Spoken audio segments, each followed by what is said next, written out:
My name is Colleen Berry, and I'm an associate professor in the Department of Health Policy and Management at the Johns Hopkins Bloomberg School of Public Health. The motivation for this research, of course, came from the recent tragedy that occurred at Sandy Hook Elementary, and earlier this year, of course, the mass shooting in the movie theater in Colorado, and a few other of these tragic events that have occurred over the last few years. Yeah, when we think about Virginia Tech, what happened in Arizona, Colorado, and most recently in Newtown, all four of these shooters were apparently suffering from a mental illness, and all four of them were using large capacity magazines capable of shooting multiple rounds of bullets before reloading. So we conducted two separate public opinion surveys, national surveys, one to look at attitudes about gun policy and a second to look at attitudes about mental illness among Americans.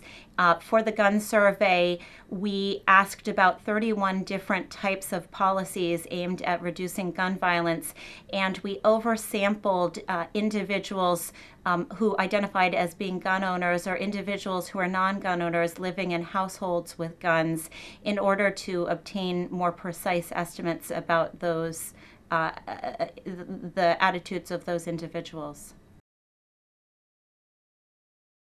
So all but four of the 31 policies we asked about had support among a majority of the American public, and those included over 65% of Americans supporting a ban on the sale of assault weapons, a ban on the sale of large capacity magazines capable of shooting multiple rounds of ammunition before reloading. Also very high support across the board among individuals for policies to prohibit potentially dangerous individuals from having guns, such as individuals convicted of violating a domestic violence restraining order, individuals with multiple convictions for alcohol or drug related crimes, individuals on the terrorist watch list, and also high support for a variety of different policies aimed at increasing oversight of gun dealers. So 74% of NRA members who were gun owners supported the universal background check policy. Also, very large majorities of NRA members supported a range of policies to keep guns out of the hands of potentially dangerous people who had felony level convictions. So we asked about public support for a policy to increase spending to better identify and treat individuals with mental illness, and over 60% of respondents supported that policy. We also asked about a range of different attitudes about individuals with mental illness. One concern, obviously, in this context is that events like these will increase perceptions among the American public that people with mental illnesses are more dangerous than other individuals. And in fact, we see in the survey that almost 50% of Americans identified people with mental illness as more dangerous. And this raises concerns related to stigma and discrimination against this group of individuals. Absolutely. So this is a great question. As we all know, when we talk about the term mental illness, we're talking about an extremely heterogeneous category of diagnoses, ranging from anxiety to schizophrenia to schizoaffective disorder to clinical depression. And so it's, I think, really quite difficult to talk about mental illness in broad strokes.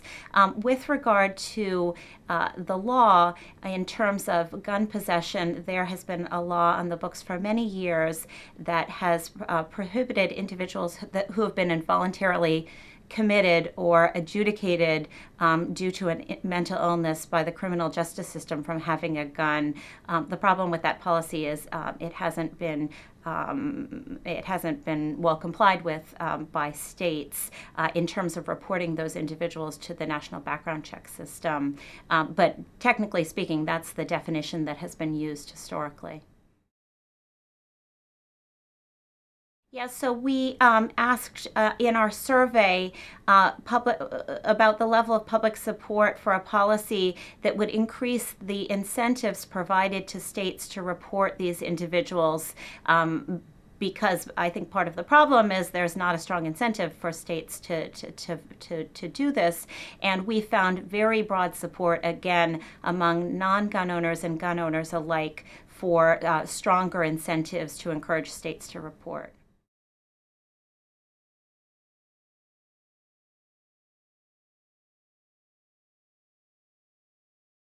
Yeah, so we found in our survey that 56% of Americans believe that with treatment, individuals with mental health diagnoses can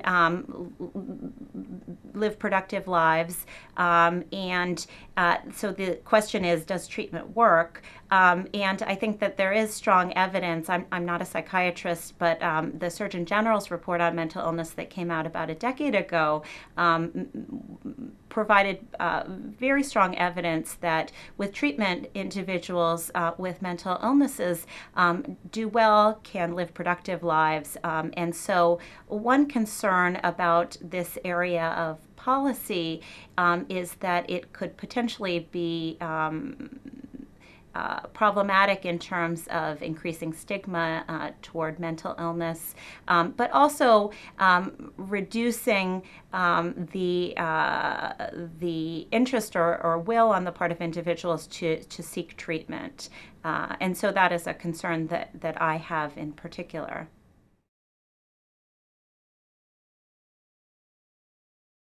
The question you asked before about whether we should broaden the definition of mental illness for the purpose of restricting guns, I think there's a lot of concern within the psychiatric community about the extent to which that could create a disincentive to seek treatment. And so that is something I think worth thinking about from a policy standpoint.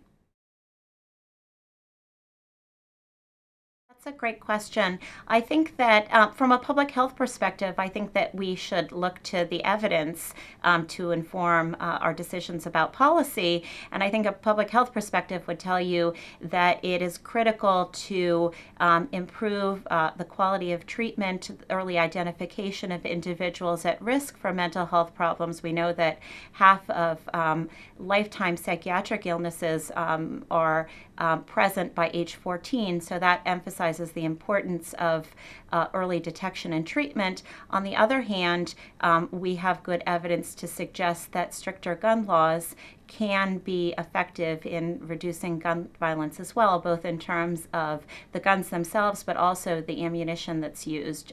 So I think both an evidence-based public health perspective as well as our public opinion data support a set of policies that would include trying to address both those dimensions.